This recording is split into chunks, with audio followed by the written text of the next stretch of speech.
اصل کامیابی دغه د عزتمند مسلمانانو تا بچي حفظ وکړو او پلار د محبت نه او د خوشحالۍ نه د خپل بچي خپې ښکلوي.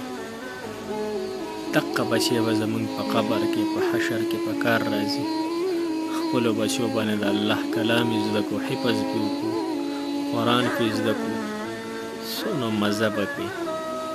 او د غونډو نه غټه ډیګري او ښکلې ډیګري په دنیا او آخرت کې په کار راتلونکې ډیګري د قرآن زده کول دي، د قرآن حفظ کول دي چې الله جل شانه به ورته د قیامت کې مور او پلار ته د تاج سر د سرو زرو تاج ورپسري چې د هغې قیمت په ټوله دنیا نشي پوره کولی. او داسې رڼا به کوي چې هغه رڼا به د نور د رڼا نه به تیز وي.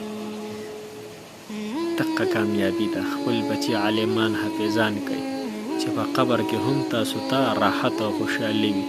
په دقه بچي به خوشحاله وي. او کو ډاکټر انجینیر هم تحساس کو نو بیا خبره خرابه ده. هغه یو بچی وفات کېدو نو وصیت یې وکړو ما سره زما د ډیګریانې په قبر کې ښخې کوي. ځکه که ما نه الله تپوس وکړي چې تا څه کړي زه به ورته وایم چې ما باندې پلار دغه ډیګریانې حاصلې کړي، دقه ډیګریانې. نو خپلو ځانونو باندې خپلو بچو نه دقه حافظان ساز کړي. الله جل شانه یې رحم